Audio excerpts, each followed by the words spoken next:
Okay. Okay, I'm gonna be recording for you too now, so I'm gonna deafen on Discord. Whoa. Okay. Game out. Closer. Good? I think this is good.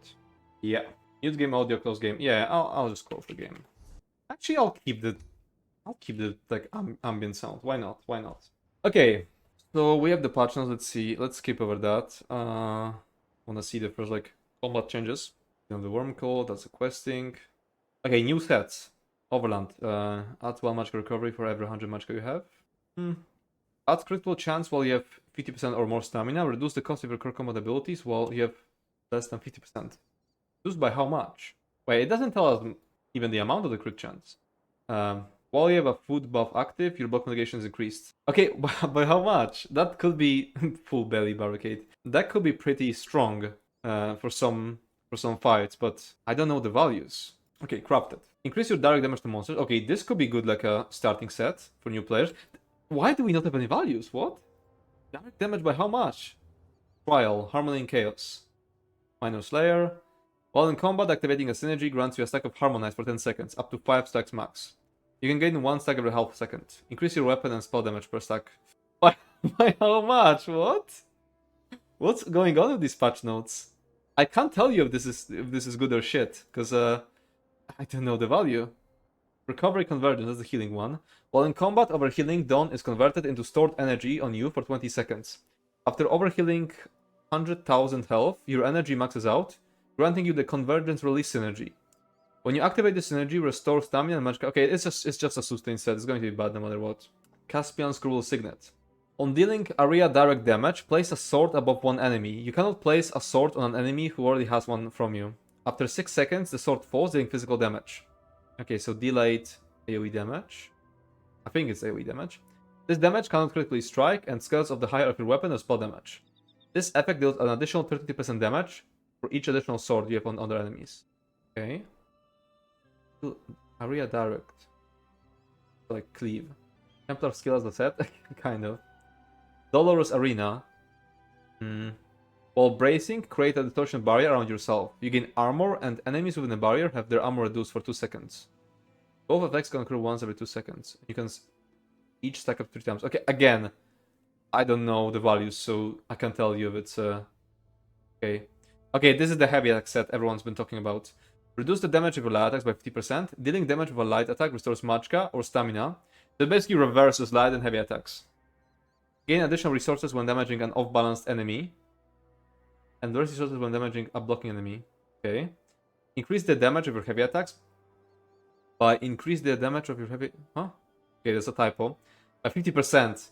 Heavy attacks no longer restore resources. Okay, that's going to be extremely fucking good for heavy attack builds for DPS. Not so much for solo. I think for solo, you keep Pell Order because it's so fucking good. And because you want to keep restoring resources. So yeah, for solo... Wait, Rakat. Rakat is coming back? But yeah, this is going to be great for like DPS builds. Yeah, I don't think that will be good for solo. Because the whole reason why heavy attacks are so good for solo is the sustain. If you throw away the sustain, you might as well play a light attack build. Because then they are better. Okay, next mythic. Mud God's Dancing Shoes. While in combat, roll dodging creates a random effect. This effect can occur once every 3 seconds. Effects. Create a cheese wheel under an enemy within 50 meters that deals magic damage to enemies in 3 meters after 1 second. Again, no values. Deal physical damage to enemies facing you after 1.5 seconds. Deal magic damage to the nearest enemy. Gain major expedition. Restore stamina. Reduce the cost of your next non-ultimate ability or gain ultimate. I think that's going to be... That could be decent in PvP. I feel like PvE is too predictable. That you usually want like... That always do the same thing. These kind of random sets like Daedric Trickery or like what's the name of the necklace? Silent Seducer. I think those are better for PvP. Where's the link? It was linked before in the chat. Scroll up a bit. Oh, it's pinned now. Thank you. Ring Monomyth Reforged. While in combat on your primary weapon, gain Major Force, Minor Berserk, and minor Vulnerability. Oh, so you take more damage. That gives you Major Force and Minor Berserk on your front bar. It's kind of like Oaken, but doesn't completely block off your other bar. That makes you like have way more damage on your front bar. Kill Marcher 2, yeah. Oh, sorry. While in combat and on your secondary bar, gain major protection, minor brutality, and minor timidity. Okay, so on your back bar you have take less damage and do more damage, do less damage. Okay, that's interesting. Last Mythic is kind of good for PvP. This one, yeah, because that's exactly how you kind of play PvP. You like offensive front bar and defensive back bar. Major force is neat on fighter nukes though. I think you prefer using like sacks for nukes or major brittle. Okay, that's collectibles. Base game, Furnishing Vault. We've seen that one. It's the furnishing storage. Heroes Return is the... Yeah, what is this even? That's the welcome back features, yeah? When you return to Tamriel, you'll be invited to join Vanus Galerion in quelling a new threat. While fighting through this short instance and dealing with the dangers within, you will also be reminded of some key components of ESO combat. Oh, please don't tell me it's gonna be like block, bash, and shit. Please tell me it's like an actual reminder. Completing this adventure grants you a selection of consumables and other items to help you get back on your feet quickly.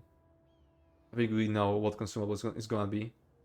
The welcome back screen and rewards. When you return to Tamriel, you'll be greeted by a new screen that temporarily replaces the announcement screen, and a special set of login rewards. Among other rewards, these include a new Heroes Return experience scroll that also removes wayshrine costs for a short time, and a wayshrine navigation chart that can be used to reveal any unexplored wayshrines in the zone where you choose to use it. Heroes Return Golden Pursuit. Tamriel is full of ways to play, and to remind you of those options, we've introduced the Heroes Return Golden Pursuit. While adventuring through this Golden Pursuit, you will have the chance to be refreshed on important locations, services, and activities within Tamriel, all while earning a variety of helpful rewards along the way. Okay. We have an hour and a half before my raid, so we don't have to like hurry at all. Map improvements. The team continues to work on quality of life improvements. There are tooltips, improved quest visibility. Okay, I guess we'll see it in game. My PTS is downloaded, so we can like jump right into it. Unknown master rates are gonna be stacking up now. Housing UI retrieve. UI modernization. I guess that one is not really described. I guess we're just going to see it. Console add-ons, don't really care about this one. Subclassing, okay. We already know everything about it, so let's see. I think they're just rehashing what we already know. There's a small quest. When selecting skill lines for subclassing, you can get up to 2 other... Yeah. Okay, we already knew all of this. We'll work with armory builds, that's great. Okay, new homes. Furnishings. Template. Attack animations. Oh, that's known issues, okay. That's known issues. Okay, combat. Okay, they're talking about subclassing here. Okay. As exciting as this is, it's also a little scary, as it introduces a brave new world by allowing our characters to do things that weren't necessarily always intended or thought of when they were first made.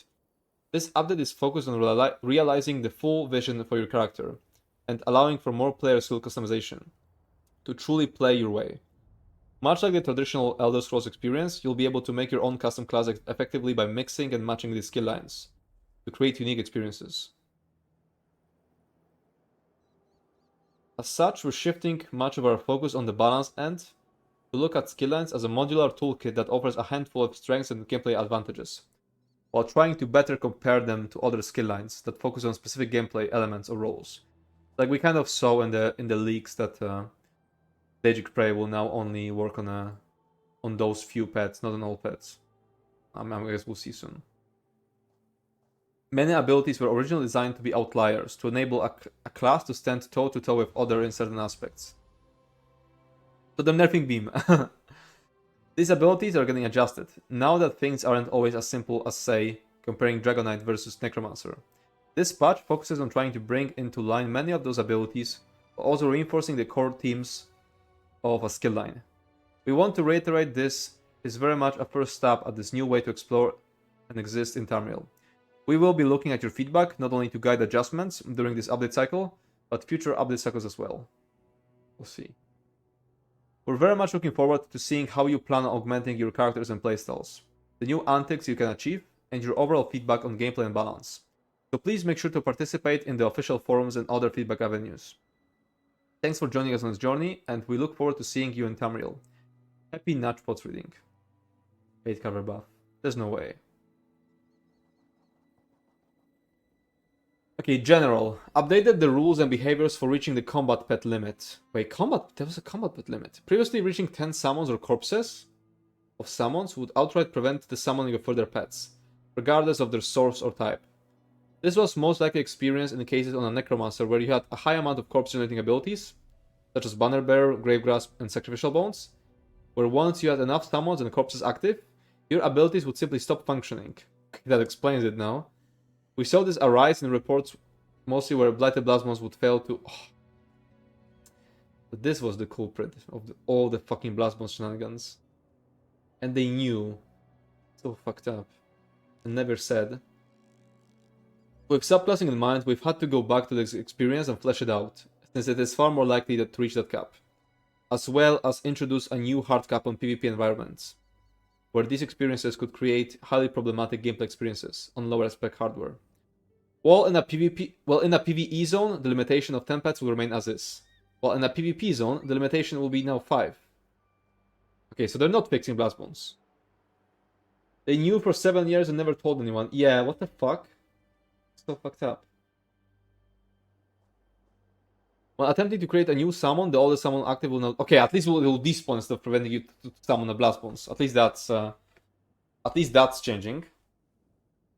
The exception to this rule are as follows. Permanent and ultimate source summons cannot be replaced by other summons. Okay, makes sense. If you attempt to summon at the cap and when only permanent or unique summons are present, the attempted summon will instead fail. Okay. Non-permanent or unique summons, such as the Bettinage or Corpses, directly summoned from necromantic abilities, like Flameskull or Bone Armor, can be replaced, but will never attempt to replace inactive summons, such as Skeletal Mage or Summon Shade. Non-combat pets do not influence the cap. I don't believe this had to be said, but I understand why they did that. Because of ESO players. Companions count towards the limit, but can't be replaced by under... Oh, really? What the fuck? Okay. What the fuck are they calling this shit? That can't be replaced under any circumstance. To combat the likelihood of experiencing the cap, we've made some adjustments to the lifespan of the most egregious contenders, summoned corpses. Sacrificial Bones and its morphs corpses now persist for 5 seconds, down from 6. The signature script, Class Mastery, when paired with Necromancer, will now create a corpse that lasts for 5 seconds, down from 10. Ghostly Embrace and morphs create corpse on the third area. Create the corpse on the third area now persists for 5 seconds, down from 10. That kinda sucks. The following abilities now actively suppress sneaking and invisibility from their castable active. Torchance Morphs, Bone Goliath, Frozen Gate, all variants of Banner Bear. Okay. The following abilities now actively remove sneaking and invisibility. Okay, that's... Who the fuck cares about sneaking? Okay, same sneaking. Fix an issue where many sources of major and minor effects were not properly categorized as a proc, allowing them to trigger recursive behaviors. Don't like that. Sources of cost reduction that grant a flat amount, namely jewelry enchantments, will no longer work with abilities that drain. Oh, fuck. They're nerfing our Ash Cloud. Or free Ash Cloud. Oh well. It's not a big deal. Okay, core combat abilities. Crouch. Okay, here's about Crouch. Ardent Flame. Combustion. This passive now increases the damage from burning and poison by 1633% and restores 211, 422, 423 magic and stamina when they're applied. Down from 40% damage and 1000. Okay, that's a pretty big nerf. And they're keeping the cooldown? That's a massive nerf. Okay, I guess now we're definitely not using Ardent Flame on the tanks. Warmth. This passive now causes direct damage from Ardent Flame abilities to increase the damage an enemy takes from your damage or attack attacks by 3 or 6%. I'll just stop reading the first number. By 6%. And reduce their movement speed by 30%. Instead of only reducing their movement speed. Okay, slight buff. Draconic Power. Dragon Leap. This ability and its morphs will now grant a very minor grace period of its crowd control immunity after reaching their targets. Okay, that's actually great. This is to correct some very rare cases where some CC abilities, such as Rune of Eldritch Horror, could cause the ultimates to lock you in place right as you landed on an enemy, causing the damage and knockback to become desynced until the stun ended. These abilities always have granted CC immunity while leaping, but previously it was removed immediately upon reaching your target, whilst now it will persist for 100 milliseconds afterwards to ensure this ability properly completes.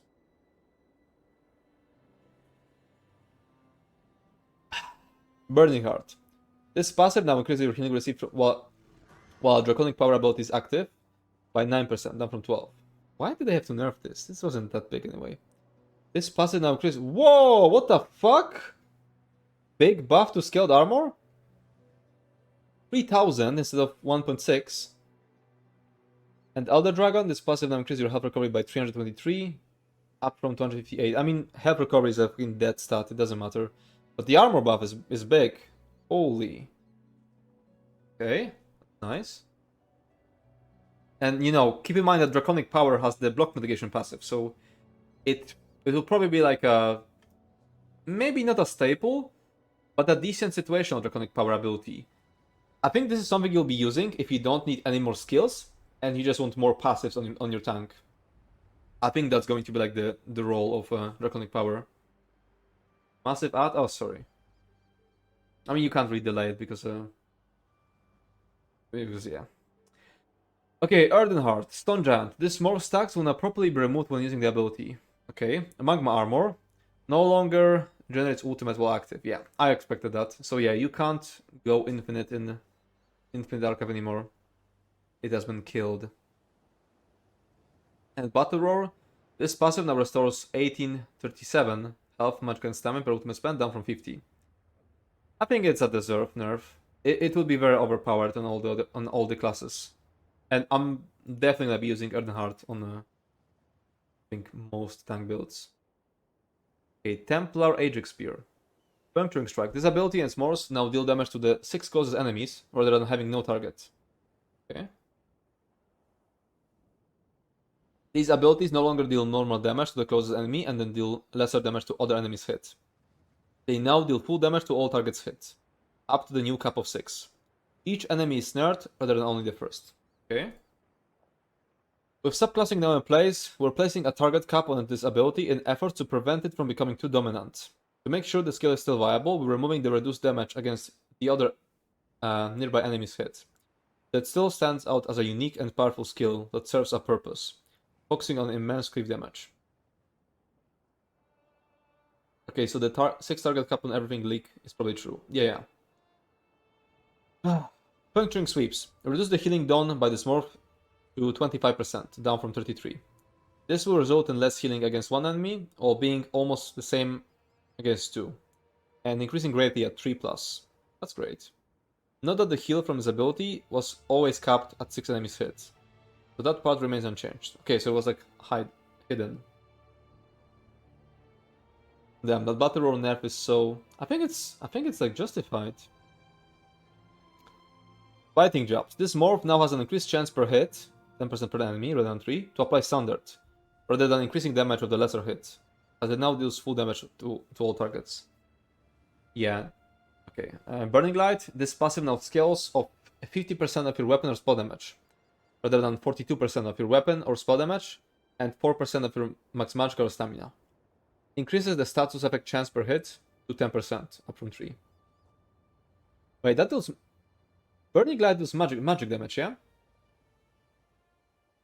That's gonna be like minor magic still. That's effect. Spear Wall. This passive now grants minor berserk and protection for 6 seconds. Ooh. After activating an Ajax Spear ability, rather than only minor protection. That's nice. Piercing Spear. Both buff the passives increase to critical damage and damage done to block players to 12%, up from 10. Now it's up to the value of Arcanist, because Templar had the 10% crit damage passive, Arcanist had the 12%, so now they both have 12%. Spear Shards. Increase the damage of the residual damage over time effect from this ability, and the Luminous Shards morph by 23%, to make up for the 1 second delay this ability has. Okay. Luminous Shard, this morph now also allows the caster to be eligible for their own synergy. Nice. That's pretty nice. But will this be useful on a tank? I don't think it'll warrant like using this ability, this entire skill line on a tank. Wait, I got logged out for an activity. I guess we can keep this login screen. Music playing in the background. I should have gotten more stuff to drink. I'm really tired. Blazing Spear decreases the damage done from the initial hit of this morph by 23%. Increases the residual damage over time effect by 53%. This will result in a 10% damage increase for the entire ability, if enemies remain inside the area for the full duration. Dawn's Wrath. Backlash. The final hit of this ability and its morphs no longer miss some enemies. What? Okay, Beam. Increase the time this ability can be channeled to 4.8 seconds. What? Up from 1.8 seconds. To reduce the need to constantly activate the skill. This ability and its morphs... Okay, maybe... Okay, this login music is too much. Wait, I'll just log in to have some ambient music in some random area. Quite annoying. This ability and its morphs now cost 1,157 magicka per tick, rather than having an upfront cost of 2,150. To ensure it drains resources closer to other execute abilities, while still remaining cheaper than others, since it's far more restrictive. Increase the damage per tick of this ability and its morphs by 12%. Arnold, thanks for the follow. Adjusted the execute scaling, now start at 30% health, and gaining up to 500% bonus damage, rather than starting at 50% health and gaining up to 480% bonus damage. This ability and its morphs are now dodgeable, in efforts to help prevent it from being a complete death sentence at low... Yeah, that's fucking great, because it's fucking cancer in PvP. Increase the damage? Increase the damage, but now it starts scaling at 30%, so it's way lower. It starts way lower when you can start using it.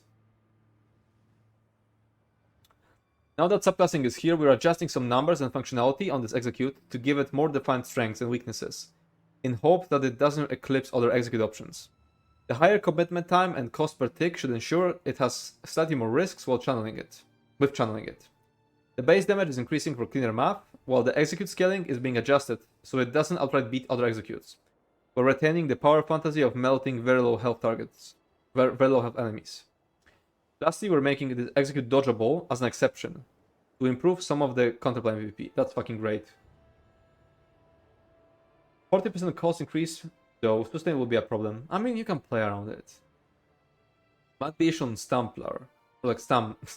We'll even use a Templar on Stam characters. Should be fine on Mac characters. Okay, Radiant Glory. This morph now reduces the base cost to 771 per tick, 33% cheaper, rather than restoring a small chunk of magicka per tick based on missing health. Increase the healing down to 20% of the damage per tick, up from 70%. And Oppression. This morph now causes the execute scaling to begin at 39. Oh! Rather than increasing the execute scaling bonus by 20%. Okay, so now I think more people will be using this one, because right now, this was just purely a fucking parse dummy morph, and that's what you use in the content. But now you probably will start using this in more places. Beam into beam, yeah. Looks like beam into beam is actually gonna be real. Restoring Light. Healing Ritual, this ability and its morphs no longer ignore line of sight. Okay, cool. Beam dodgeable. I think that's a good thing. Mending. This passive now increases all of your healing done by up to 13% based on your target's missing health, rather than only increasing your Restoring Light ability's healing done by up to 12% based on their missing health. Great. I make it like worth it on healers, since it buffs all healing. That's a good change. The skill I needed something, yeah. Lightweaver, this passive now causes you to automatically block all attacks at no cost for 2 seconds when you start any channel or custom ability, up to once every 15 seconds. This passive no longer grants 33k armor while channeling Rite of Passage. This passive will not attempt to activate if you already have a form of automatic block active. That's a shield wall. Okay. It includes heavy attacks. Okay, Nightblade.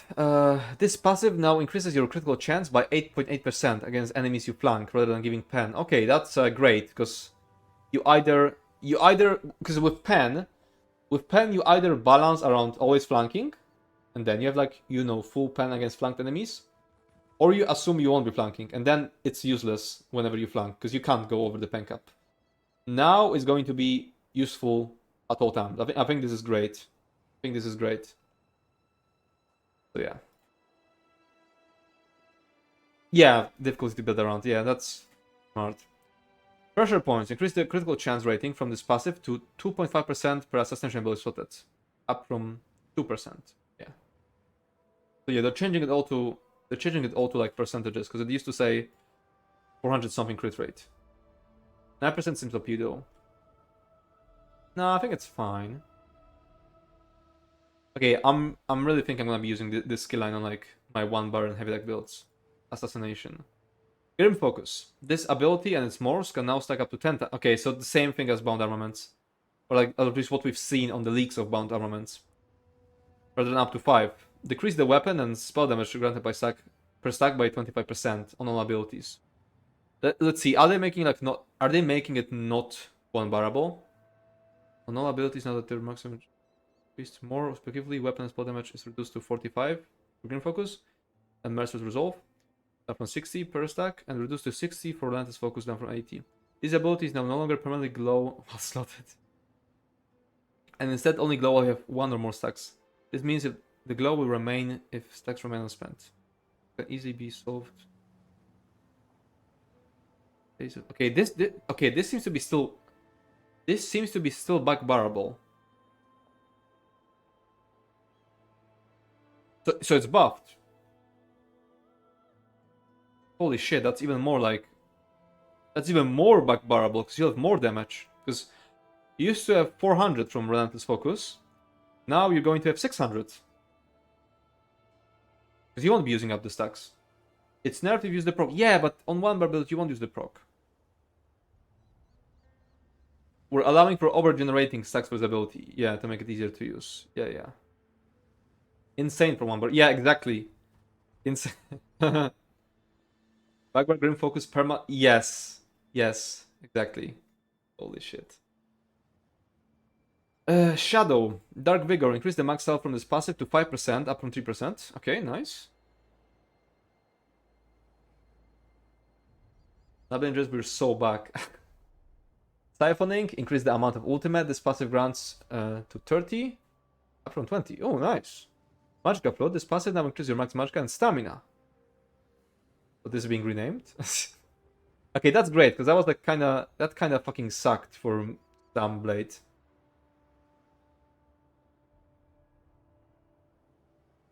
Oh wait. 6% of both, and then Magicka while you have it slotted. Okay, so it still favors Magicka. Soul Siphoner, reduce the rank. Okay, that's irrelevant. Okay, Daedric Summoning. General skill line. We're removing the separation of a pet versus no pet build in the skill line now that subclassing is here. Those who do not wish to interact with pet gameplay can replace the skill line as a whole. Many abilities in the skill line will have been adjusted with this mind. Okay, yeah, makes sense. Conjured Ward and Morphs. Conjured Ward and Hardened Ward no longer heal you. No longer heal the you if you do not have any pets active. PTS is up. Okay, I can like start it, but in the background. Quit the game. Start logging into PTS. So many one builds. Yeah.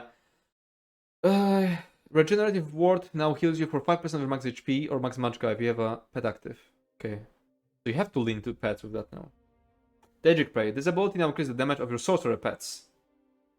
This will targets by 50%, instead of increasing the damage of all your pets by 45%. Okay, that's a nerf to more of the Infernal.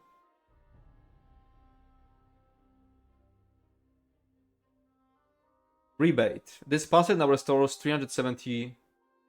Okay, I won't be making a character on PTS yet, so I'll just mute it for now. Oh yeah, the UI looks actually kind of better. You'll see it in a moment. Okay, restores 371 magicka and stamina when an ultimate is up from 300. Slight buff. Daedric Protection. This passive now reduces your damage taken by 5% while a Daedric summoning ability is active, instead of increasing your health and stamina recovery. Okay, that's great. The recovery bonuses have been merged into the Stormcalling skill line instead. Okay, I can see that. Expert Summoner. This passive now increases your health, your max health, magicka, and stamina by 5% if you have permanent pet active. So I guess it will work on a werewolf, yeah? It doesn't say Sorc pet active. I feel teased, need to see. Okay. I'll show you for a moment. Wait, main scene. Change this to the new ESO. Oh, don't tell me it's gonna like struggle with. It's going to struggle with detecting PTS. I already know it. Fucking OBS. Okay, since this is for YouTube, I won't be messing with that right now. Oh fuck, wrong screen. I'll do it later. I think I'm gonna have to like wrestle with PTS to make it show on OBS. Okay. For Summoner. Instead of increasing your max health by 10% and 10% if you don't have, okay. JK, don't worry about it. We need to pre-order for PTS? No. Bound Armaments. This ability now stacked up to 8 times, up from 4, just like the Nightblade ability, so that it is less punishing and has a flexible fit into the crystal weapon rotation. Activating the ability will still only shoot up to 4 of the bound daggers at a time. Reduce the damage per bound dagger by 10%. That sucks, because now it's straight up worse if you're not fucking up rotation. And I've been practicing the super fast weaving where you weave so fast that you can like use it on 4 stacks instead of 3. Because if you're weaving properly but slow, then you should use it at 3, because then you're like gonna weave and activate it. But if you're weaving super fast, you actually have to use it at 4. Because you're gonna la attack before the skill. That kind of sucks. Crystal Shard. This ability's passive slot function now persists through bar swap, allowing casts from both bars to potentially trigger the instant cast version. That's great. That's gonna make the rotation even more dynamic. Because you could like cast something. Sometimes you like refresh something on back bar and you know exactly what you're going to cast because you know you won't have a random proc. But now you can go back bar to refresh blockade and you could get like a random Crystal Frag proc, which makes you go back to front bar for a moment. I like this kind of random shit. Persistence. This passive now reduces the cost of your next health, magicka, or stamina ability after blocking by 18%, up from 15. Okay, that's a small thing. Hurricane. The final damage tick of this morph no longer loses the ramping damage bonus. That's cool. Mage's Fury. This ability in its morphs now lasts for 2 seconds, down from 4. Okay. Capacitor. This passive now increases your health, magicka, and stamina recovery by 141 instead of by 10%. But Capacitor was just magicka, yeah? The way they word it suggests that it was all recoveries, but I think Capacitor was just magicka, yeah? Am I right, chat? Yes. Okay, yeah. Expert Mage. This passive increases your weapon and spell damage by 108 per Sorcerer ability slotted, instead of by 2%. I wonder where the breakpoint is for that being stronger than this. I wonder what will be the breakpoint. I have to do math. Okay, Warden, let's see. Nice fucking list. Oh wait, now we don't have like a background sound. Okay, whatever. We don't need the background sound. Bond with Nature. Increase the healing from this passive to 1.5. That's a small increase. Flourish increases the magicka and stamina recovery granted from this passive to 20%, up from 12. That's nice. Increase the critical damage granted to 5. Oh, nice! Wait, that's big. That's big. Huge Warden buffs. Nature's Gift. Increase the magicka or stamina restored from this passive to 277, up from 250. Okay, what they really should have made, they should have made it proc on any heal and not just green balance heals. That would have made it better. But to be fair, now that you have like more freedom with skill lines, I guess if you're choosing this skill line, then you're probably using Budding Seeds. So I guess it's not that bad anymore. Emerald Moss. Increase the healing done by green balance abilities to 5% per green balance ability slotted, up from 2%. Okay, that's big. Wait, yeah, 2% was like fucking nothing. Warden Knight and Eye will be fun. Yeah, but you don't get magma anymore. Yeah, you're not getting far. You'd probably use Nightblade for the major cards instead. Magma Shell dead? Yeah, Magma Shell is dead. It doesn't generate ulti anymore while you have Magma on. Lotus Flower. Decrease the healing done from fully charged heavy attacks from this ability. And it morphs to be... Wait, decrease the healing done? Be 2.3 times stronger than the light attack value. Okay, so just a nerf. Winter's Embrace. Northern Storm. Reduce the damage per tick of this ultimate ability by 33%. Now grants 2% damage done per stack rather than 50 weapon and spell damage. Increase the duration of the stacks to 12 seconds per application up from 5, resulting in a total duration of 20 seconds up from 13. Okay. They just buffed everything? Not everything. Frozen Gate. Update this ability and its morphs to be more performant on the server. Okay, that's just... Glacial Presence. Okay, that's important. This passive now increases your chances of applying Chilled by 250 up from... Okay, it's being buffed? Adjusted the scaling, the damage zone to 10.55 of the higher of your weapon and spell damage at 10. That's gonna be slightly weaker. Okay, Frozen Armor, increase the armor granted. They could give it more, considering they gave it 3k to the Draconic power. But yeah, that's nice. Icy Aura, this passive now causes attackers... Wait, that was the dead passive, that was like the slow resistance, yeah? Icy Aura was the fucking dogshit dead passive.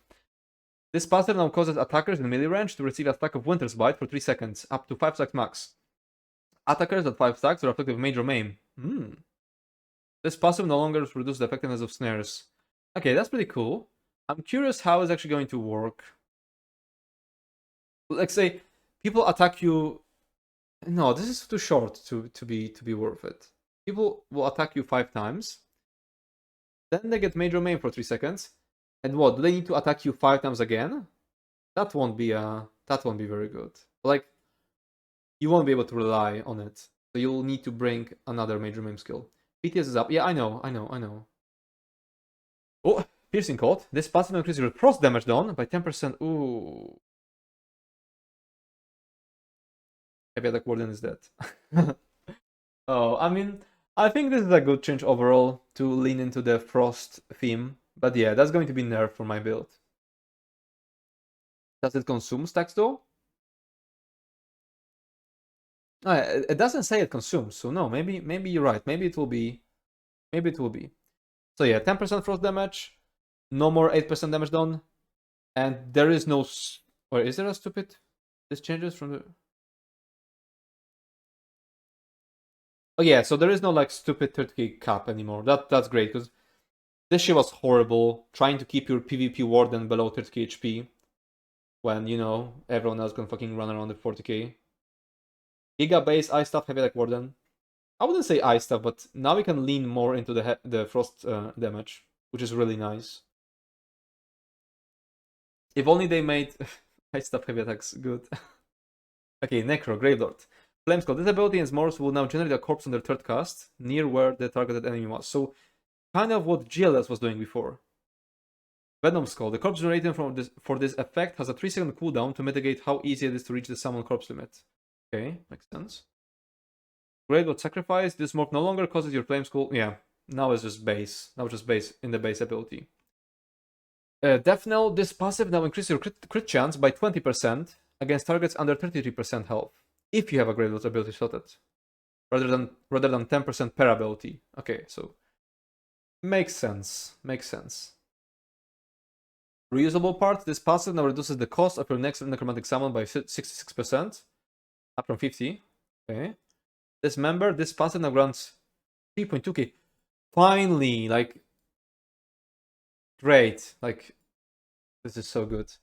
This was so unfair that Arcanists would get a fuck ton of pen. Like, they could give him like even like 5k pen if they have like 5 Herald of the Tomb abilities. And Necro was getting this fucking pathetic 1.5k. This is great. This is fucking great. 3.3k basically. Okay, Bone Tyrant, Bone Armor. This ability and S'mores will no longer create an unconsumable corpse if you were not in combat, if the one build ended. This applies if the ability were cast with half of passive. Wait. Am I stupid? Do I have brain damage? This ability and Smurf will no longer create an unconsumable corpse if you were not in combat when the ability is ended. This also applies if the ability were recast with at least half of the duration passive. If you are not in combat when meeting these requirements, they will not generate. Note that actual summoned creatures, such as Skeletal Mage, that die while not in combat, will continue to generate visual corpse that cannot be consumed. I am not getting it. Empowering Grasp. This morph now improves the minor maim to major maim against enemies, rather than increasing your summoned creature damage by 1000. Okay, that's nice. AoE major maim. Pretty good. And that's from Bone Tyrant. So maybe we'll use Bone Tyrant. We'll see.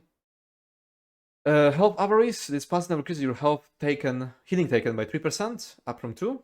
And Last Gasp is 2.4k, up from 1.2. Big.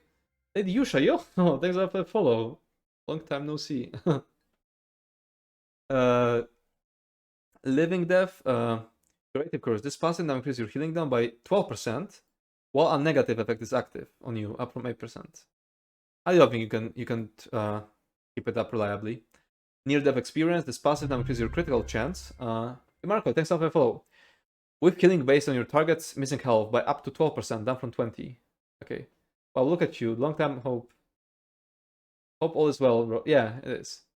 Undead Confederate. This passive now increases your health, magicka, and stamina recovery. Fantastic. Thanks for the follow. By 155, while Necromantic Pet is active.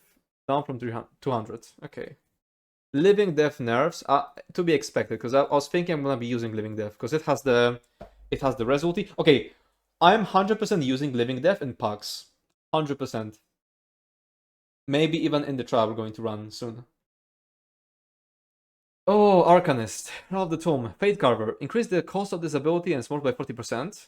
Justified, I think. Increase the damage of this ability and... Why? Why would you do that? Why would you... Oh, 6 cap. Okay, that's okay, that's justified. Splinter Secrets. This passive now increases your penetration by 1.2k, up from 991. So if you have 3 abilities, that's gonna be stronger than the Necro one. I think this is healthy for the game. Maybe we won't see like beams everywhere now. Hardness Quintessence. This passive increases your weapon and spell damage by 284 when you restored magicka instead of 5%. Okay. More flat value. And that's it for the Herald. Creative Rune Forms. Arcanist Domain. This ability is most minor buff effects properly adhere to the standard 6 target. Oh, that fucking sucks. That is so annoying. That is so stupid. The healing from this morph will now sort and apply the heal to the lowest health targets in the area, rather than having no sort and simply applying to the first 6 targets that enter the area. Great. Can you do that for all the other schools now? Do this to Spalder, please. Please do this to Spalder. Healing Tide. Increase the passive now increases the healing done at 4%, up from 3% per crux. And Hideous Clarity. This passive now restores both magicka and stamina, instead of just the highest. No way, they're...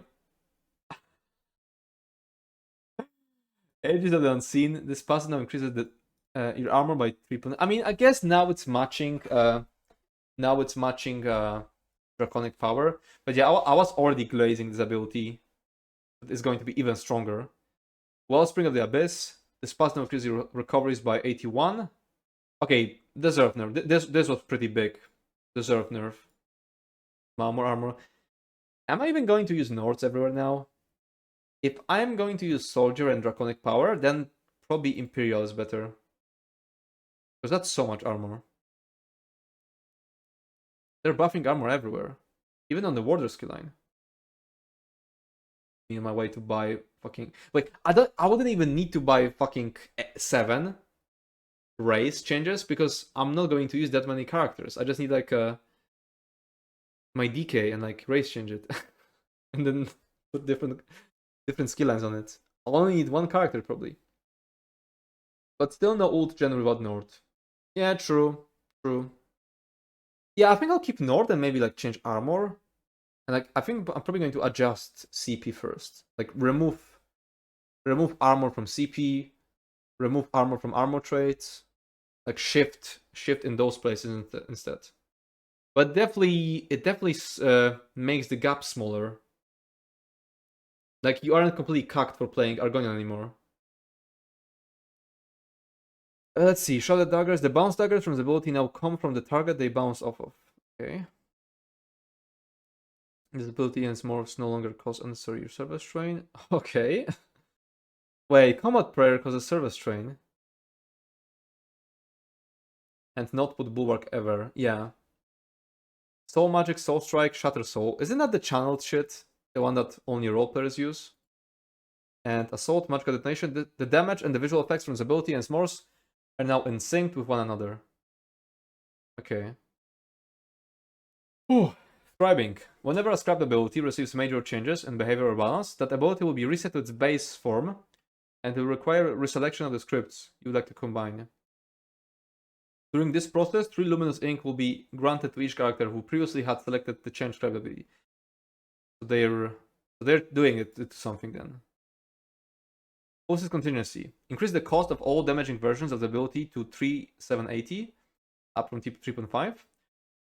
Increase the cost of the damage shield and healing version of the ability to 4.8, up from 3.5, as they were missing 50% of the cost increase that healing and shielding abilities are meant to have.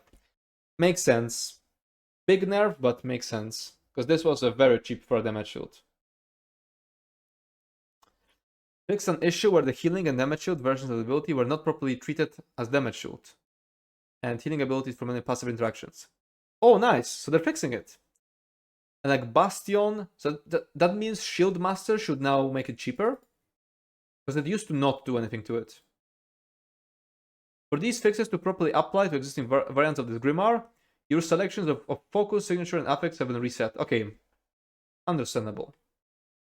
Focus scripts. Bleed some script abilities using this focus now properly interact with sets such as Drozhekar. Oh, it wasn't? Oh, sucks. Signature scripts. Class Mastery Nightblade. The activation conditions for this script now properly line up with its tooltip. Okay. Now what's here? Consumables. Food and drink active effects now correctly list the amount of resources. Oh yeah, this has been buggy for a while. Ravage health potions no longer display adoration, even with 3 ranks of Nightblade. Minor protection 3 trait match for crafted poisons was now calculating duration properly. 3 match vulnerability poisons are now longer in duration than 2 reagent. I'm kinda curious about testing out these things.